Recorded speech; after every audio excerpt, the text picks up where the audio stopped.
bom dia, tudo bem? Meu nome é Levi Cerejo de Carvalho e nós estamos hoje no nosso momento de oração. Vamos dar continuação ao nosso processo que estávamos dando. Hoje a nossa aula vai continuar sobre consciência. Anteriormente a gente estava falando um pouquinho sobre a mudança que houve com a consequência do pecado, o que houve de mudança no ser humano.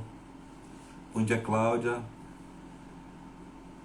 O que houve do ser humano na questão de mudança, né? Então, o ser humano era basicamente espírito que comandava tudo, alma e corpo. Hoje, por causa do pecado, foi invertido, então o que ficou mais evidente no ser humano foi o corpo e as emoções, né? O espírito basicamente se perdeu nessa história. O pecado realmente alterou bastante o ser humano. E a gente vai dar continuidade hoje falando um pouco sobre algumas coisas do Velho Testamento, até chegar no nosso ponto, que eu acho que ainda vai demorar um pouquinho, mais umas 3 semanas aí. Bora lá? A gente vai começar hoje falando em Gênesis 12, versículo 7. A gente falar um pouquinho sobre Abraão, iniciando, né? Então diz assim, ó, vamos começar. Então o Senhor apareceu a Abraão e disse: darei esta terra à tua descendência. E Abraão construiu ali um altar para comemorar a visita que o Senhor lhe fizera. Então, esse tua descendência nos escritos originais hebraicos significa semente, semeadura, descendência. A gente faz aquele paralelo lá em Gênesis que a gente começou falando sobre Eva, que Deus, quando foi falar para Eva o castigo dela, falou sobre a descendência também, né? Deixa eu tentar achar aqui, só para a gente voltar a ler rapidinho.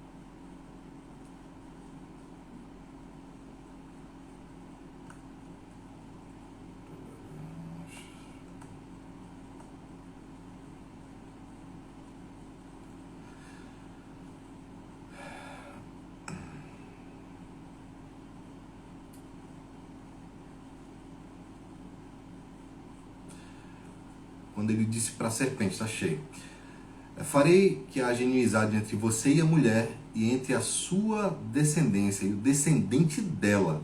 Ele lhe ferirá a cabeça e você lhe ferirá o calcanhar. Que a gente já estava começando. A gente tem que entender que naquele tempo, quando Deus falava isso, ninguém entendia que seria Jesus que viria ali, né? O Satanás, nem o povo de Deus naquele tempo não conseguia entender. Eles sabiam que ia vir alguém, que viria um descendente que levaria a gente à posição de domínio de novo, né? Levaria a gente à liberdade novamente. Seria alguém que viria quebrar essa posição de Satanás de líder, e viria como líder para nos liderar e nos tirar da escravidão do pecado. Mas ninguém sabia que seria Jesus. Então hoje a gente lê na Bíblia e parece até fácil de entender, mas naquele tempo não existia. Oi, Dona Tereza, bom dia. Então a gente continua. Assim então, também as promessas foram feitas a Abraão e ao seu descendente. A Escritura não diz aos seus descendentes, como a gente estava lendo agora, né? Como se falasse de muitos, mas ao seu descendente, dando a entender que se trata só de um, isto é, Cristo. A gente vê isso também relatado em Gálatas 3,16, né? E a gente até leu agora Gênesis 3,15, que foi essa parte da descendência, porém inimizade entre ti e a mulher, entre a tua semente e a sua semente, esta lhe ferirá a cabeça e tu lhe ferirás o calcanhar. Ou seja, Deus fala da descendência da mulher e não da descendência do homem. Viria de uma mulher a descendência. Seria mais normal talvez ter falado da semente, da descendência do homem, mas não. Deus realmente criou uma confusãozinha ali na cabeça, justamente para que não houvesse tanta certeza naquele tempo, mas que já ficasse claro para o ser humano que Deus viria com resgate, havia acontecer alguma coisa que mudaria essa questão, né? Então a inimizade é entre a descendência da mulher e a da serpente. Passou-se alguns anos, depois de Abraão, Deus se apresentou a Abraão, veio acontecendo algumas coisas e veio Noé, né? Então, o povo começou a pecar. A gente tem que entender isso, que não tinha nada ali que acontecesse de diferente. Deus ainda não tinha dado leis, Deus ainda não tinha aparecido a Moisés. Então as pessoas começaram a viver do jeito que eles queriam. E o jeito que eles queriam não era bom. Então o povo começou a pecar a tal ponto foi o pecado que o ser humano já não conseguia mais voltar. Era como se tivesse cauterizado a mente deles. Então Deus fez alguma coisa para que isso desse uma parada. O que ele fez? Ele mandou o dilúvio. Então houve o dilúvio, né? O homem esqueceu-se de Deus, não sabia mais nada sobre Deus, também não sabia nada sobre o diabo. Só veio a saber novamente sobre a existência através do livro de Jó, escrito por Moisés, ou seja, ainda viria a conhecer isso lá na frente ainda, né? Deus queria habitar no meio do homem, mas devido ao pecado, não tinha mais como habitar. Porque a gente vê isso na Bíblia também, Deus abomina o pecado. Então, Deus estava tentando trazer um modo de conviver com o homem, pelo menos de um modo que pudesse dar efeito, mas não tinha como fazer isso devido ao pecado. Então veio o dilúvio.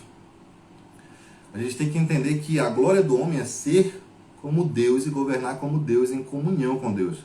A gente vê na Bíblia isso em Gênesis, foi o jeito que Deus colocou Adão na terra para governar realmente, para ser o líder do planeta Terra, e está em comunhão com Deus, mas o pecado realmente fez isso se afastar do plano original, né? Então toda a criação manifesta a glória de Deus, mas só o homem foi feito à imagem e semelhança de Deus, né?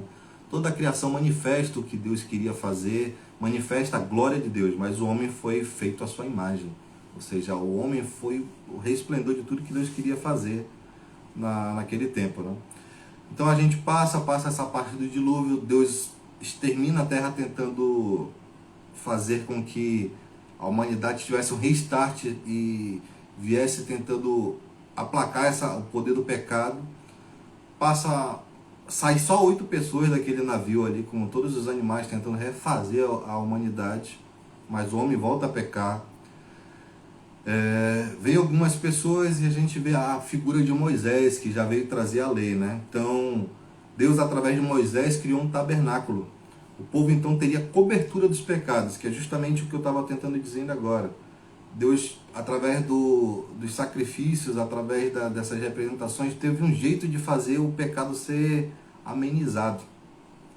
De uma forma que ele conseguisse não se parametrizar e se igualar, mas tivesse um jeito que ele pudesse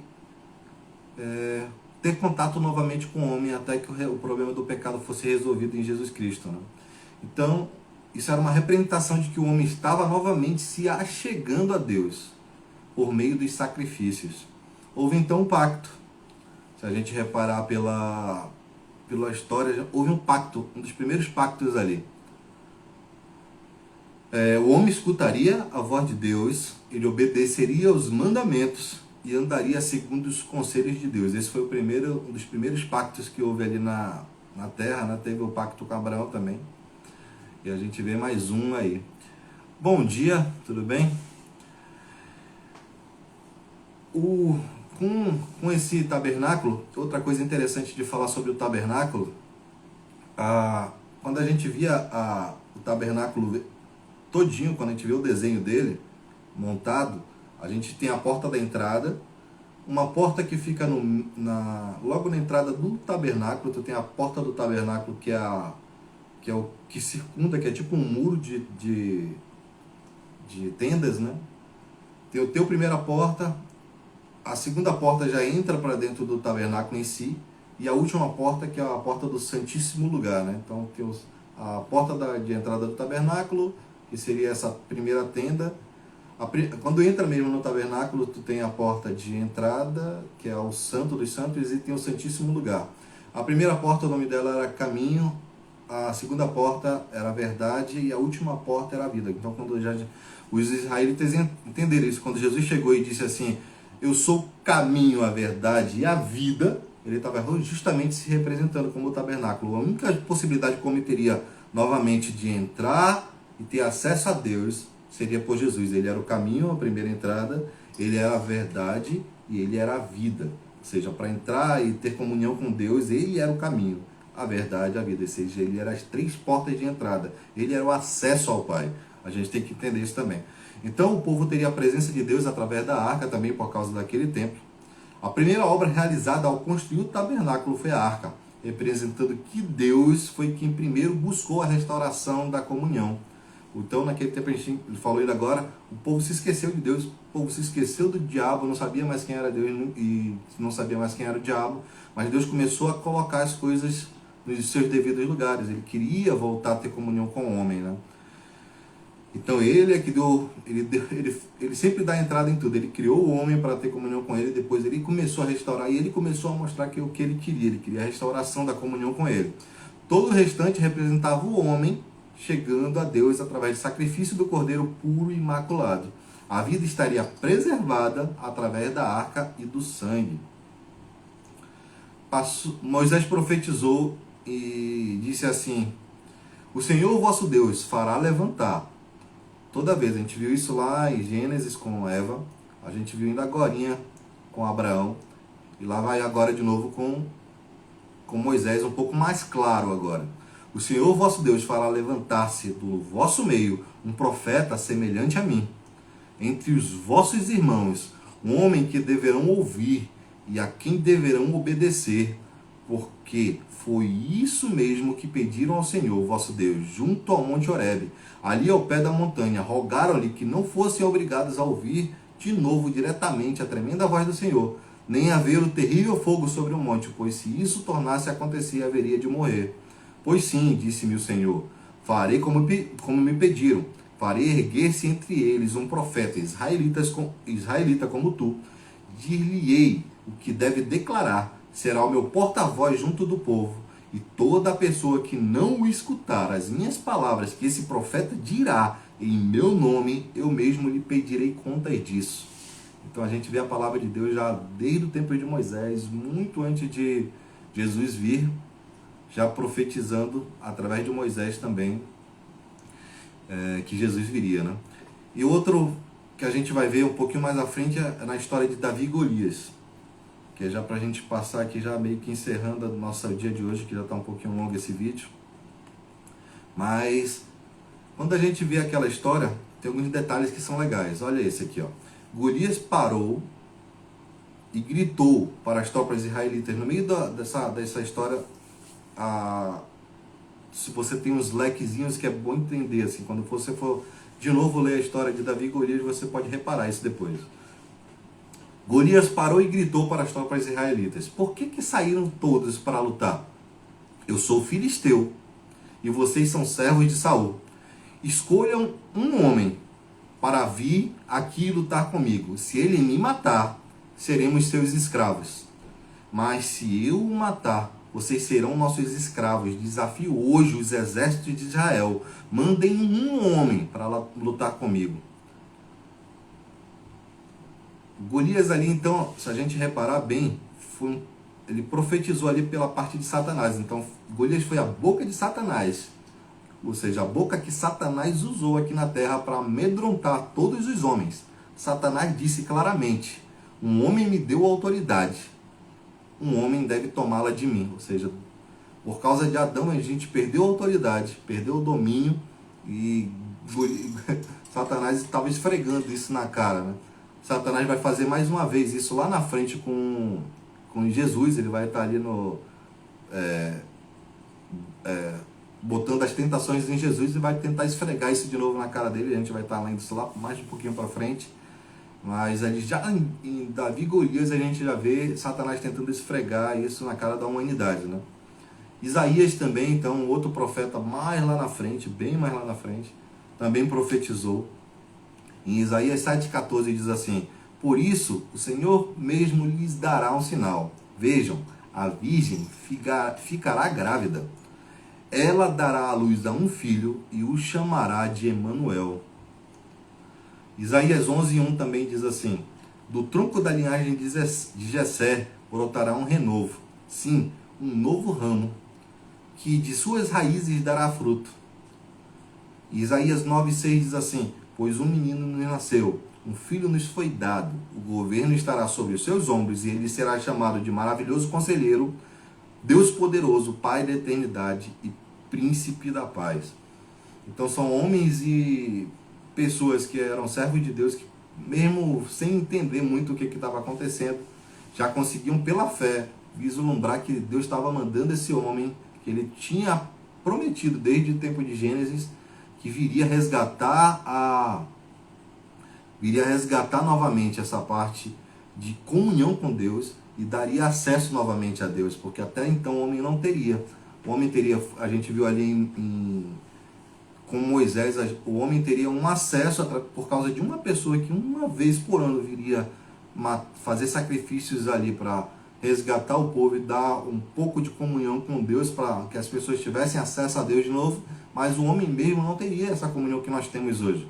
Então, quando a gente vê o que a gente tem hoje, o que Jesus conquistou para a gente, esse poder de estar no nosso quarto, tendo uma relação com Deus, naquele tempo eles não tinham, né? Eles oravam, mas o Espírito Santo não estava acessível, não existia um sacrifício que foi feito para realmente trazer essa comunhão de volta, né? Então, para a gente finalizar, a gente vai simplesmente ler duas leis bíblicas, só para a gente ter um pouquinho mais de noção, e a gente vai finalizando aqui. Então, João 8,34 diz assim: Jesus respondeu: eu lhes digo a verdade, todo o que peca é escravo do pecado. Eu já falei isso um pouco antes, todo escravo não tem noção do que ele... Na verdade, não é que tenha noção, ele simplesmente não tem poder de mudar o que ele quer. Ele é escravo, ele recebe ordens e ele obedece. Então a gente vê, eu falei isso um pouquinho lá, eu acho que nas primeiras aulas, né? Então, o ser humano, por mais que ele queira, se ele não aceita Jesus, ele não é livre, ele não tem muito domínio. Então, quando a gente vê guerras, a gente vê essas perseguições, a gente vê tanta maldade no mundo, a gente tem que entender: o príncipe desse mundo continua sendo Satanás até hoje. E os únicos que conseguem ter liberdade são os que aceitam Jesus Cristo.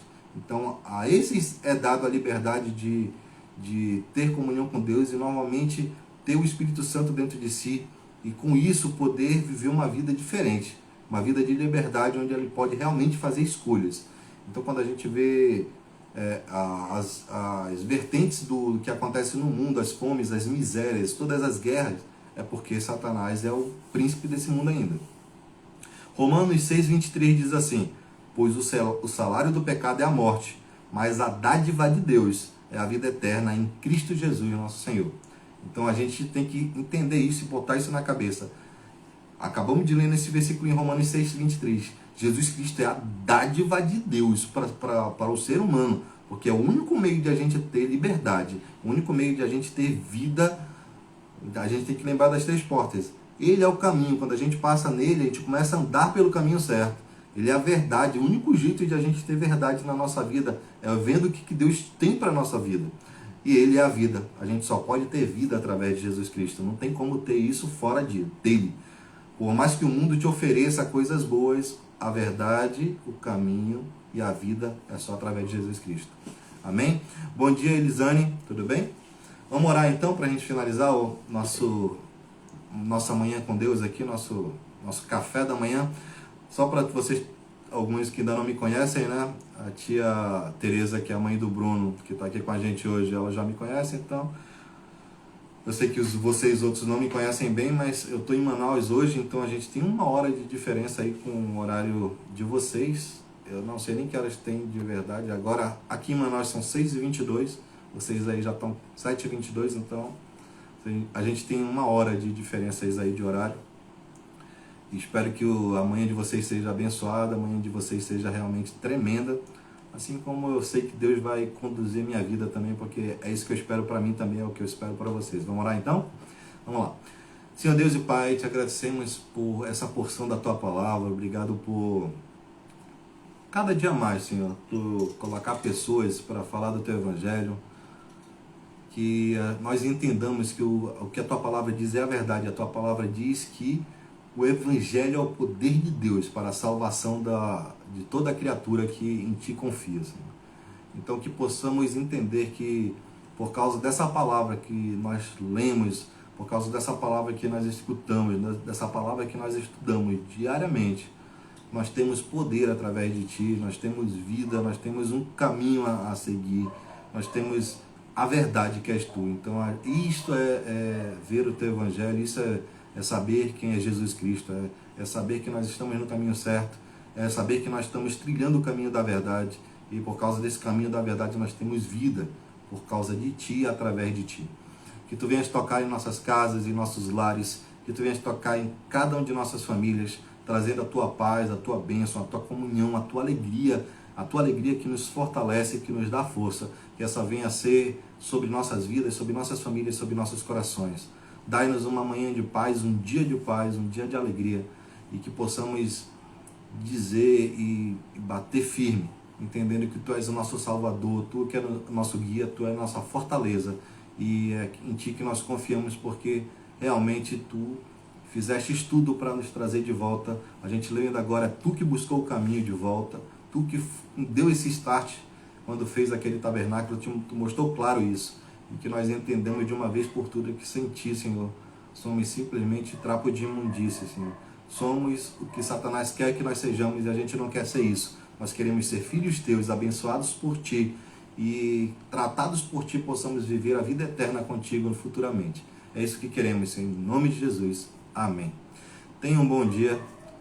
Espero que realmente sejamos tremendamente abençoados hoje. Beijão a todos e até a próxima, até o próximo domingo.